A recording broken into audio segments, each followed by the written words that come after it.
अगर राजस्थान में भैया मतलब जहां आप करें लाठीचार्ज वह चमत्कार और जहां कोई दूसरा करे वह गलत काम है। शांति प्रसाद जी, यहां पर कांग्रेस जो है दो तरह की बातें कर रही है। लाठीचार्ज को गलत भी ठहरा रही है जो उत्तराखंड में हुआ है, और वहीं जयपुर में गहलोत सरकार जो है आम आदमी पार्टी के कार्यकर्ताओं पर लाठी भंजवाती है।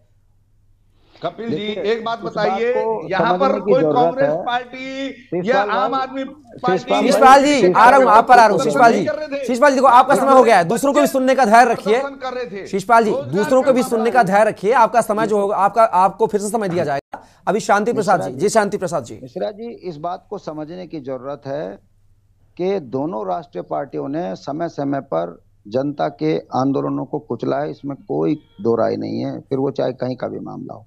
मामला यहाँ ये है कि आज की डिबेट को समझने की जरूरत है कि आखिर ये स्थितियां हो क्यों रही हैं, कि जो काम विपक्ष को करना है वो खुद ही सत्ताधारी मुख्यमंत्री पूर्व करने लगे। बिल्कुल, अगर आप इसकी सच्चाई में जाओगे तो आपको मैं बता दूं, 9 नवंबर 2000 को जब ये राज्य बना, अंतरिम सरकार, बताओ उसमें 2 मुख्यमंत्री, भुवन चंद खंडूड़ी, फिर उसके बाद फिर निशंक जी, उन्हें भी अधमरा करके छोड़ दिया। और 17 के मुख्यमंत्री 4 साल के, यही त्रिवेंद्र जो आज घड़ियाली आंसू बहा रहे हैं, इनको 4 साल के बाद हटा दिया। एक तरफ अवार्ड मिल रहा था इनको कि बेस्ट मुख्यमंत्री का, और अगले दिन बाहर। उसके बाद 2 मुख्यमंत्री और थोप दिए छाती पे हमारी। उसका परिणाम क्या हुआ कि ये अधमरे मुख्यमंत्री अपनी सरकार के लिए घातक बन गए। ये कैसा लोकतंत्र है कि अगर अंकिता हत्याकांड होता है तो ये कहते हैं कि वीआईपी कोई नहीं है, वीआईपी तो कमरा था। अगर हमारी महिलाएं जोशीमठ में आंदोलन करती है तो ये कहती है चाइना से मिल गई।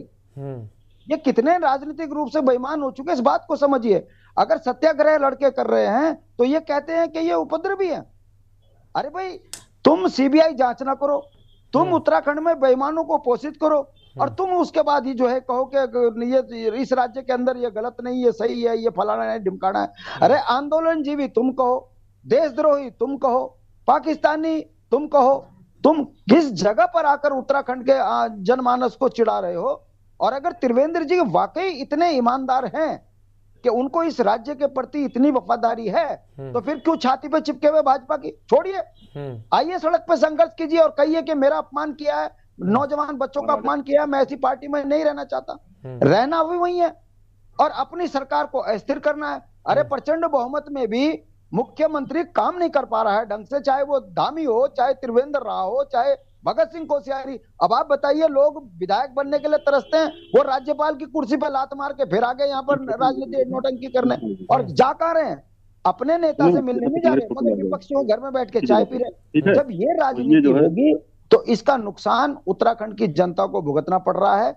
हम बार बार इस बात को कह रहे हैं कि भारतीय जनता पार्टी की सरकार ने उत्तराखंड के साथ में बहुत अन्याय किया है। लोकतंत्र की भाजपा हत्या कर रही है, हर जगह घोटाले हो रहे हैं, हर जगह बेईमानी हो रही है, भर्तियों में नौकरियां बिक रही हैं। उसके बावजूद भी यदि भारतीय जनता पार्टी ये जानने के बावजूद भी नौजवान बच्चों के साथ अन्याय कर रही है, सत्याग्रह को कुचल रही है, महिलाओं के आंदोलनों को कुचल रही है, अंकिता को न्याय नहीं मिल रहा है, घोटालेबाज मुख्यमंत्री बने हुए हैं, विधानसभा में घोटाला हो जाता है, मुख्यमंत्री वही, वो जो विधानसभा अध्यक्ष वही है।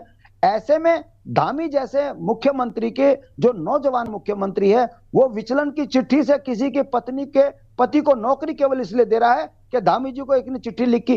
अरे यहाँ तो बिना चिट्ठी के नौकरियां मिल जा रही हैं। ये लोकतंत्र की हत्या है। इस बात को समझने की जरूरत है। दीपक राय जी, मैं बस एंड कर रहा हूं। मैं इतना जानता हूं कि अधमरे मुख्यमंत्री अपने लिए घातक हो चुके हैं, और लोकतंत्र में उत्तराखंड की छिछिली पूरे देश से लेकर विश्व में हो रही है। चाहे फिर वो अंकिता हत्याकांड हो, चाहे भ्रष्टाचार हो, सड़कों पे प्रसव हो रहे हैं, इस पे बात नहीं हो रही। बस मैं धाकड़ धामी, युवा धामी युवाओं पे लाठी चलवा रहा है, और भाजपा के नेता एक दूसरे के ऊपर जो है लांछन लगा रहे हैं। ये ठीक नहीं है। उत्तराखंड की जनता देख रही है कि दोनों जो हैं। चलिए शांति प्रसाद जी, हमारे रविंद्र जी मौजूद हमारे साथ, उनको भी सुन लेते हैं।